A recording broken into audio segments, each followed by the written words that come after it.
Assalamualaikum warahmatullahi wabarakatuh. Kenalkan, saya Amanda, NIM G701201114, mahasiswa semester 6 dari jurusan Farmasi, Fakultas Matematika dan Ilmu Pengetahuan Alam, Universitas Tadulako. Nah, pada video kali ini saya akan menjelaskan mengenai hubungan perubahan struktur sifat fisika kimia dengan proses absorpsi, distribusi, ekskresi, dan metabolisme obat, dan hubungan struktur sifat fisika kimia dengan aktivitas biologis obat. Pada kali ini, senyawa yang akan saya jelaskan yaitu natrium diklofenat. Nah, sebelum masuk ke pembahasan, saya akan menjelaskan sedikit mengenai natrium diklofenat. Natrium diklofenat merupakan salah satu OAINS atau obat antiinflamasi non-steroid derivat asam fenilasetat. Selain sebagai antiinflamasi, natrium diklofenat juga mempunyai aktivitas lain yaitu sebagai analgesik dan antipiretik. Senyawa ini merupakan inhibitor siklooksigenase non-selektif yang potensinya jauh lebih besar daripada indometasin, naproxen, atau beberapa senyawa lain. Nah, di bawah ini merupakan struktur kimia dari natrium diklofenat. Obat ini bekerja dengan cara menghambat siklooksigenase sehingga produk prostaglandin di seluruh tubuh akan menurun. Nah, penghambatan terhadap enzim siklooksigenase 2 diperkirakan memediasi efek antipiretik atau penurun suhu tubuh saat demam, analgesik sebagai pengurang rasa nyeri, dan antiinflamasi sebagai anti peradangan. Sedangkan penghambatan enzim siklooksigenase 1 atau COX-1 menyebabkan gangguan pada pencernaan berupa luka atau ulkus di lambung di samping gangguan pembekuan darah. Natrium diklofenat sering digunakan untuk penanganan simptomatik jangka lama pada artritis reumatoid, osteoartritis, dan spondilitis ankilosa.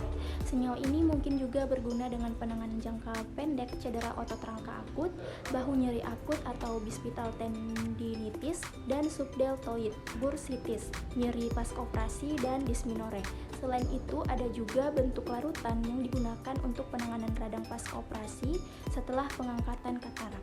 Efek samping yang timbul pada sekitar 20% pasien, efek saluran cerna merupakan yang paling umum diantaranya seperti mual, gastritis, pendarahan, pembentukan ulkus, hingga perforasi dinding usus. Efek samping lain meliputi seperti eritema kulit, sakit kepala, reaksi alergi, retensi cairan, dan edema. Obat ini tidak dianjurkan untuk anak-anak, ibu menyusui, maupun wanita hamil. Nah, langsung saja kita masuk pada materi. Yang pertama yaitu hubungan struktur sifat fisika kimia dengan proses absorpsi, distribusi, metabolisme, dan ekskresi obat. Setelah obat masuk ke dalam tubuh melalui cara tertentu, misalnya melalui cara oral, dermal, atau cara yang lainnya, obat akan mengalami proses absorpsi, distribusi, metabolisme, dan ekskresi. Kemungkinan obat juga akan mengalami modifikasi fisika yang melibatkan bentuk sediaan atau formulasi obat, dan modifikasi kimia yang melibatkan perubahan struktur, molekul obat, dan hal ini dapat mempengaruhi respon biologis. Hubungan struktur sifat fisika kimia dengan proses absorpsi obat, yaitu yang pertama absorpsi obat melalui saluran cerna, di mana obat yang bersifat asam lemah atau netral akan lebih banyak diabsorpsi di lambung, sedangkan obat yang bersifat basa lemah akan lebih banyak diabsorpsi di usus. Sebagai contoh yaitu natrium diklofenat bersifat basa lemah sehingga akan lebih banyak diabsorpsi di dalam usus. Absorpsi natrium diklofenat melalui saluran cerna berlangsung cepat dan sempurna. Laju absorpsi akan melambat jika diberikan bersamaan dengan makanan, tapi tidak dengan jumlah yang diabsorpsi. Obat ini terikat 99% pada protein plasma dan mengalami efek lintas awal atau yang dikenal dengan first pass sebesar 40-50%.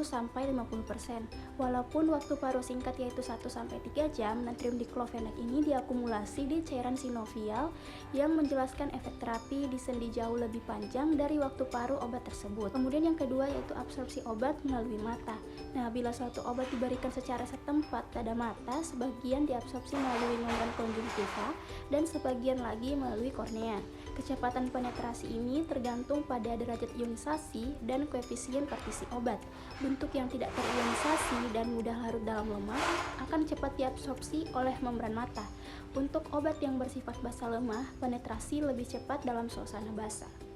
Selanjutnya yaitu hubungan struktur sifat fisika kimia dengan proses distribusi obat. Setelah masuk ke peredaran sistemik, molekul obat secara serentak didistribusikan ke seluruh jaringan dan organ tubuh. Melalui proses distribusi ini, molekul obat aktif mencapai jaringan sasaran atau reseptor obat.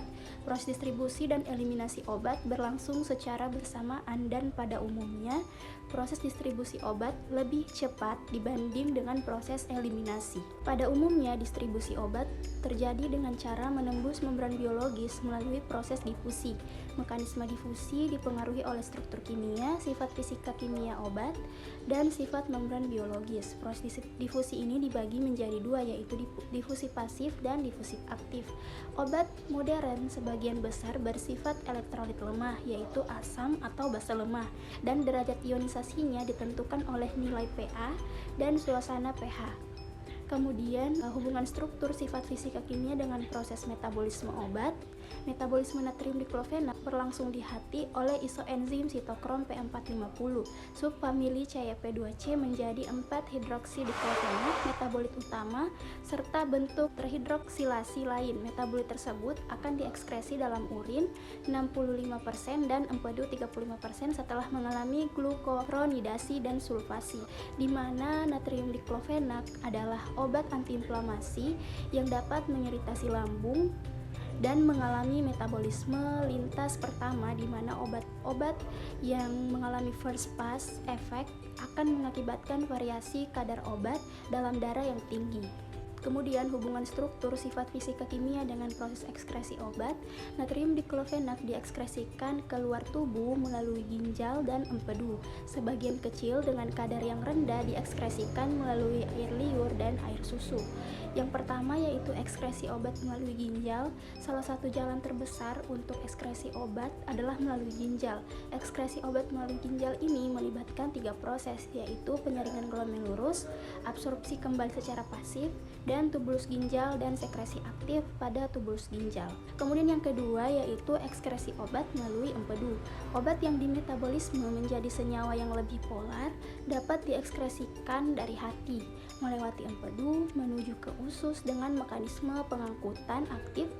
Nah, obat tersebut biasanya dalam bentuk terkonjugasi dengan asam glukuronat, asam sulfat, atau glisin. Di usus ini dibentuk konjugat tersebut secara langsung, diekskresikan melalui tinja, atau dapat mengalami proses hidrolisis oleh enzim atau bakteri usus, menjadi senyawa yang bersifat nonpolar, sehingga nantinya diabsorpsi kembali ke plasma darah, kembali ke hati, kemudian dimetabolisis, dikeluarkan lagi melalui empedu, kemudian menuju ke usus, demikian seterusnya, sehingga merupakan suatu siklus yang dinamakan siklus enterohepatik. Siklus ini menyebabkan masa kerja obat menjadi lebih panjang. Selanjutnya, hubungan struktur sifat kelarutan dan aktivitas obat natrium diklofenat.